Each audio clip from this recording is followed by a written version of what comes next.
Hey, what's going on? Just got off of work. I'm gonna go to Publix and get a little something to eat. Last day for eating out. I like how though I'm gonna be building my money up with my card, with all my money on my card. But close this door so you can hear me better. So he was arrested on the 6th. I have not checked the information on the case in over going on 4 years now, and I'll explain why. But he was arrested, I believe, on the 6th. I just know when I got that letter in the mail, I looked up all the information on the Philadelphia like inmate database and all the like when you have like a court case, like when I had my traffic citation, I was able to look all the information up. You get like a docket number, all that stuff. I researched everything and I saw he was arrested on around like the 6th or the 10th, one of those days, and it said preliminary arraignment that day. Then preliminary hearing, January 23rd, a day after my 25th birthday. They told me I got the letter like 5 or 6 days before my birthday, and they told me come on this day for the preliminary hearing because we need your testimony to formally, like when you're charged with the crime, the evidence to support that, so they could like formally charge you. Like when you're arraigned, you're told what you're being charged with, but when you want the charges to stick, you need evidence, and my testimony was evidence. So at the time I was working at BJ's. When I lost my job at the restaurant, they want to go back there, I just said I'm not doing restaurants no more. Let me work in like a store. Let me just try something different. I didn't have a car at the time. This was the only place that I felt was going to work out, because I'm not doing no more restaurants. I'm not washing no more dishes. So I got a job at BJ's, and I had a concussion. By the way, I suffered a mild concussion from the attack, and my medical insurance paid for everything. You know, they paid for the CAT scan, or all that stuff, all the treatment I had. Everything was covered by my insurance. So because if I didn't have insurance, it would have cost me a lot of money to get all that done. But you know, I got the CAT scan because they just said that it would look better for the police to have something against him. Me just showing like bruises and cuts, like when Rihanna had that picture that surfaced on the internet when Chris Brown whooped on her. See, she was famous, and you know, that will garner more sympathy. But when you have more proof, like this is what you caused, because at first these were the charges. So he was charged with simple assault, aggravated assault, and reckless endangerment. Yeah, that was the 3 charges. The aggravated assault was a felony. I was hoping that he would get the felony because he was on probation at the time. And when you're on probation, you know, you can go back and serve the rest of your time from whatever charge you had before. You can be sent back to prison. So him being on probation, doing drugs, I don't really think he cared much for his future. But you know, he was arrested, and at the time, let me just say this now. Well, I'll tell you at the end. But I was a little happy, so I went there by myself. At the time, my mom was working from home. She had a job at Independence, and she was working at home. And she was asking me if she wanted to come to support. We weren't really like close like that at the time. We were a little distant from one another, because it's funny how when you leave home, you do become more closer to a parent or a relative. But no one really reached out to me when that happened. I was kind of just on my own. That's just something I dealt with by myself. I went there. I'm just gonna get a little drink. Sorry.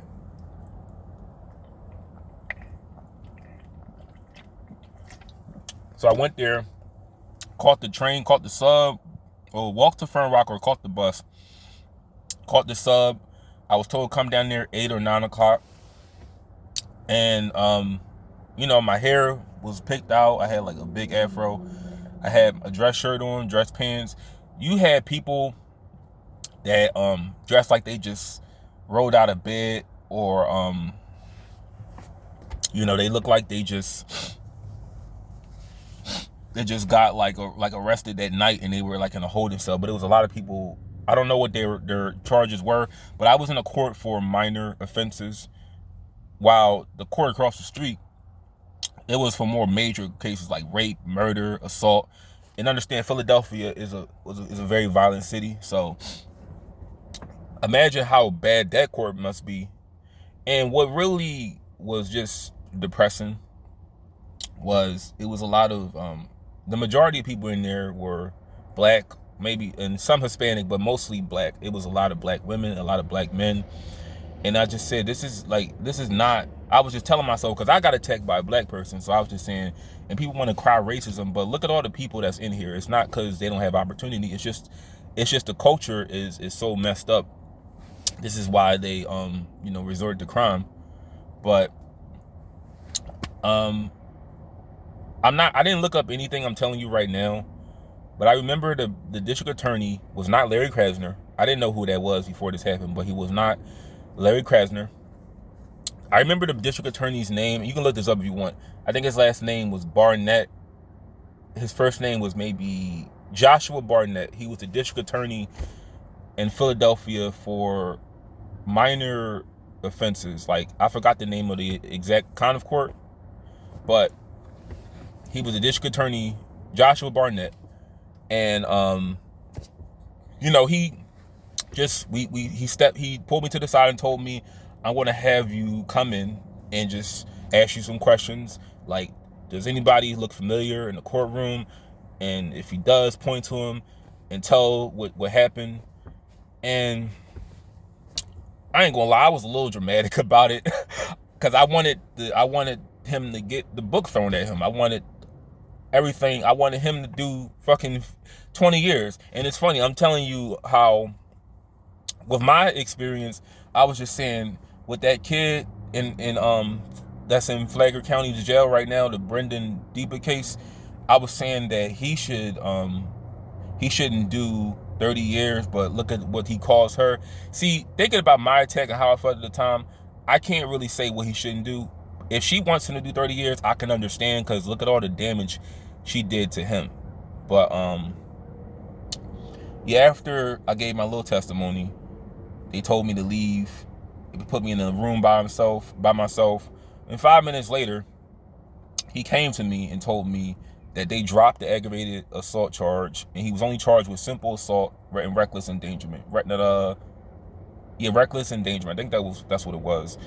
And the most he could have did was 2 years in jail if he was convicted. Then he tells me, and understand, he has a bail. He has a bail to get out. But obviously, maybe he didn't have the money. Maybe his parents, maybe his mom or his girlfriend didn't want to waste the money bailing him out of jail. So he just sat in there, because when I came out, when I got on the stand, I saw him. He walked in the courtroom, and I ain't gonna lie, this is kind of funny. I knew they arrested him at work because he had a shirt on looking like he was working in the prep room, because he worked upstairs sometimes, because it was like a lot of Mexicans there, and I used to make jokes about everybody, and it looked like they arrested him literally at the store, because he looked like he was working upstairs, because he had like shorts on. Understand, this Philadelphia is not like Florida. It was really cold outside. Wow, there's no way he would have been wearing shorts outside. He had his shorts on, he had his shirt on, like it looked like he was arrested at work. So they didn't have him in like a jumpsuit. He just had his regular street clothes on, and they were, he didn't look at me at all, because I watched a lot of, when that happened to me, I read a lot of books on prison, people in jail, and I watched a lot of documentaries of people in jail. And I believe they tell you don't look at the person that's like the plaintiff. You're not supposed to look at him. So which is me. So he didn't look at me not once. But they dropped the aggravated assault.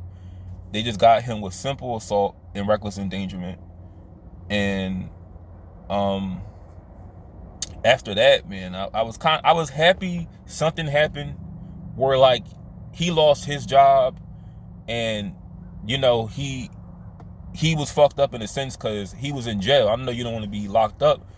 So, but I was just like, man, that's kind of messed up.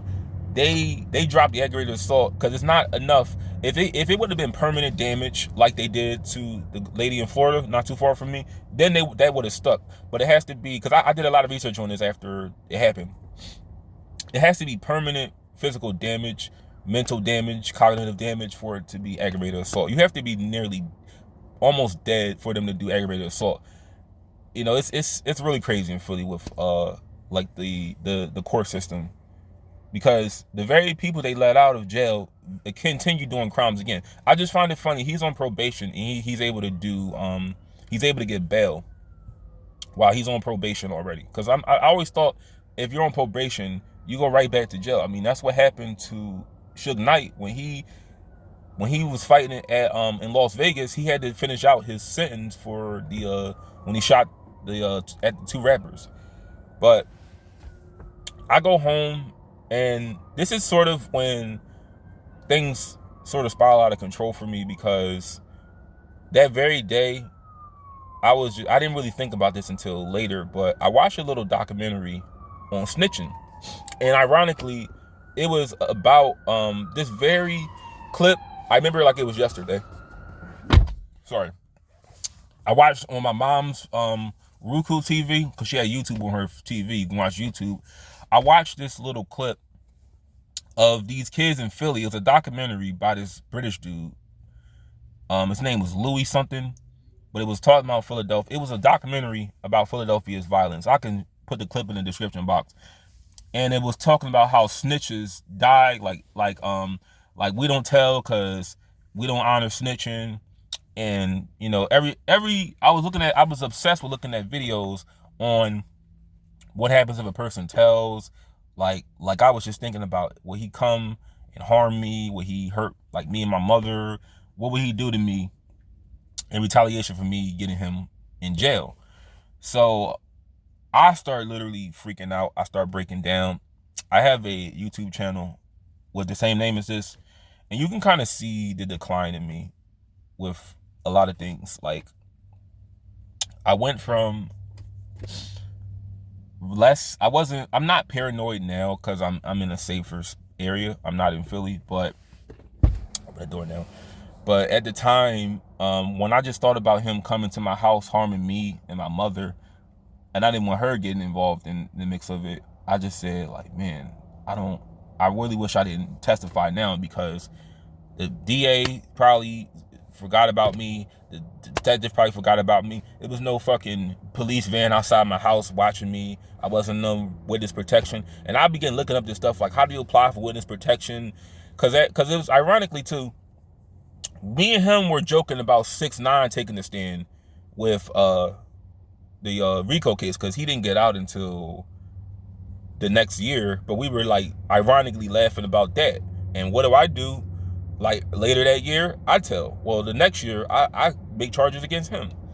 So I'm gonna do another part next.